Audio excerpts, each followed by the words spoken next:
All right, so we're going to pick up where we left off with HTML basics, and this time I want to talk some about semantics. So when I say semantics, what I mean is we're talking about the meaning or what kind of thing something on the page is. So H1 here, that's a top level heading, right? That's the heading that is the broadest and most important on my page, right? Like if we were laying out a book, H1 is the book's title, right? And if our book had chapters, our chapter titles would be H2s because they go underneath an H1.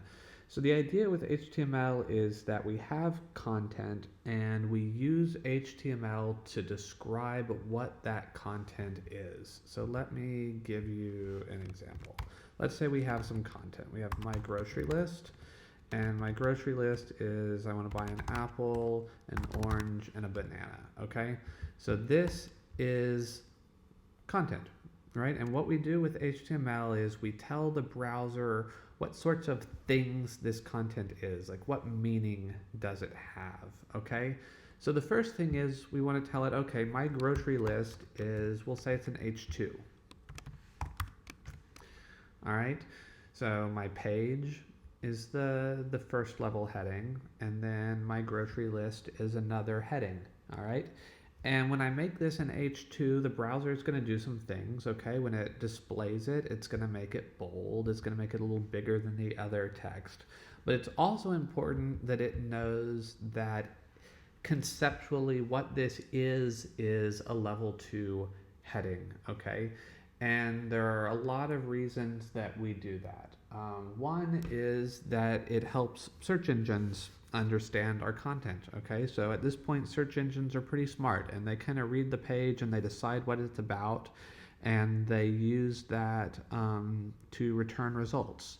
So if your page is properly marked up, if you've used semantic elements or HTML elements that tell the browser or the search engine what this content is, then you're going to be better off when you're returning search results, because if this isn't organized well, right, if you're not telling the browser or the search engine what these things are, then the search engine might be confused and it might not be able to tell exactly what your page is about as well as if you do this, okay?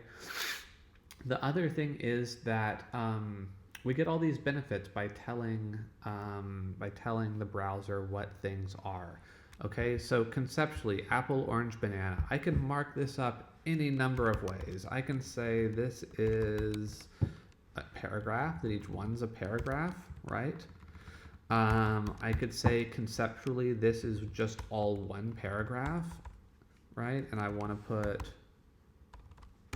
line breaks after each item. Okay, so this would display apple on one line, orange on one line, and then we close our paragraph with banana. Okay, I could do that. It might look fine, but conceptually this isn't a paragraph, right? Conceptually this is a list, and we have an HTML element for list. Okay, so we can say this is an unordered list. The first list item is apple. The second list item is orange. The last list item is banana. And then we close our list, okay? So this is a semantic way of describing these things, okay?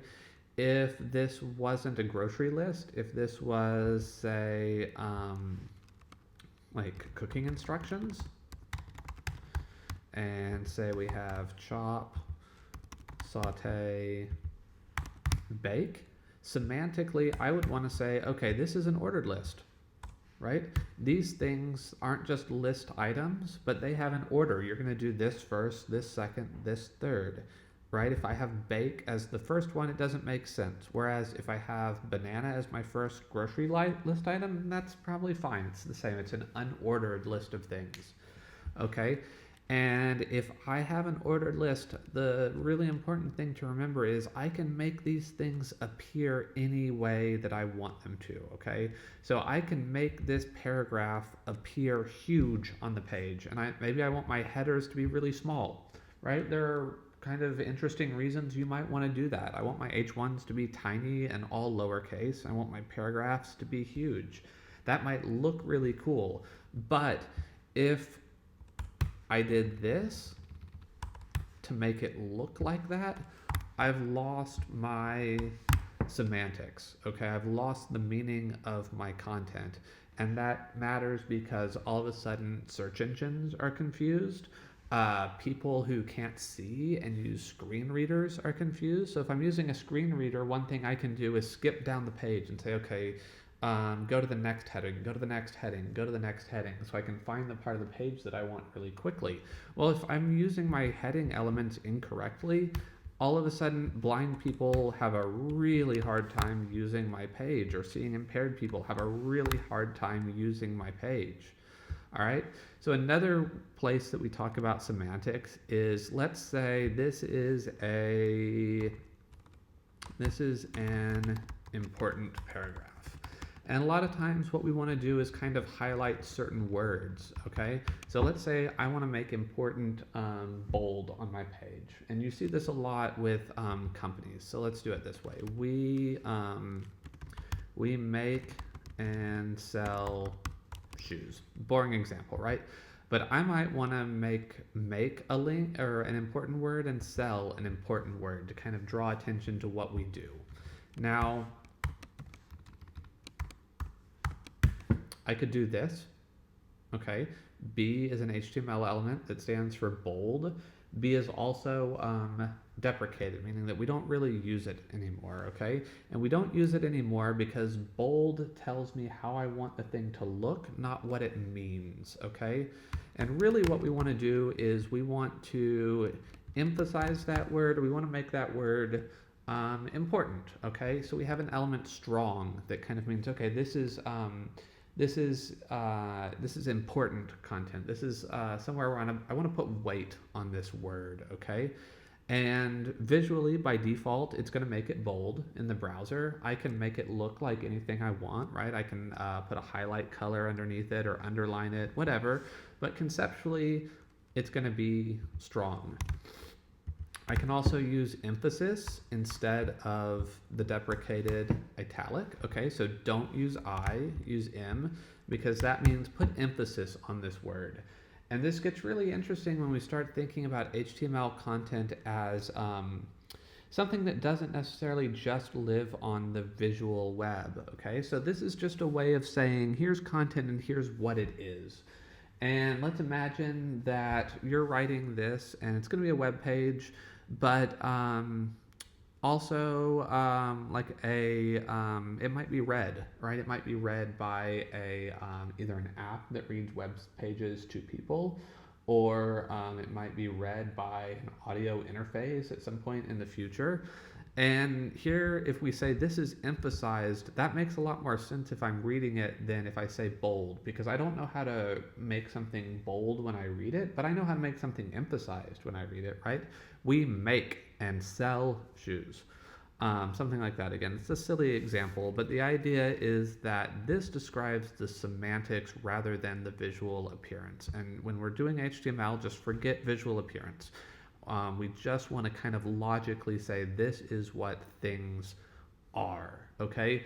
And when we start looking at the web, you're going to figure out a lot of things on the web are unordered lists, right? What is a menu? A menu is an unordered list, or maybe you think it's an ordered list. That's kind of up to you. These calls get kind of interesting. Or if I've got a page and I've got products, I've got a grid of products, 1, 2, 3, 4, 5, 6, 7, 8, 9. That's a list of products. So you should mark it up as a list, and then we'll make it look like a grid later, okay? These things where you have 3 callouts in the middle of the page, right? See how we make our shoes, we give shoes to charity, and check out our sale. That's a list of callouts, right? That's a list of things that are kind of the same. So we'd use a list for that. So there are some special elements that you can use, okay? So when you're looking things up about HTML, I really want to encourage you to use the Mozilla Developer Docs. If you just search MDN and then whatever you're looking for in HTML, this will pull up. And the reason I do that is because these people do a really good job of explaining things to you. So here you can read an explanation of semantics in HTML, which I've just kind of gone over. But there are also special elements that we haven't necessarily talked to that have meaning, talked about, that have meaning. Okay, so you have an article element. And you can read about what article means in this case, a self-contained composition page or applet. So let's say if your main content is a news article,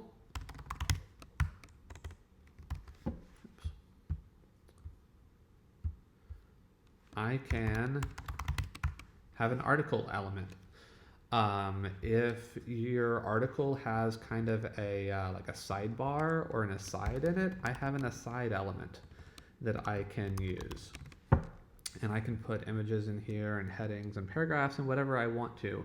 But you see, all of a sudden, this tells me a lot more about the meaning of the content and than other tags would, okay?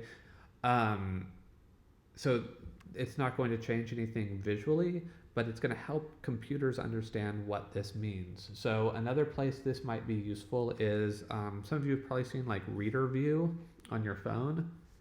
You tap the little icon and it kind of reformats everything to be easier to read. So things like that will use these semantic elements to decide, okay, they want to read this, what should I be displaying and how should I display it? Okay, because all of a sudden the way you've told it to look isn't going to apply, and what is going to apply are the semantic meanings that you have given to the content. Okay, so bottom line here is when we're writing HTML, we are not thinking at all about how the page will look. We are only thinking about what conceptually is the content. What is the meaning of the content? Is it a level 1 heading? Is it actually a paragraph, or is it an unordered list?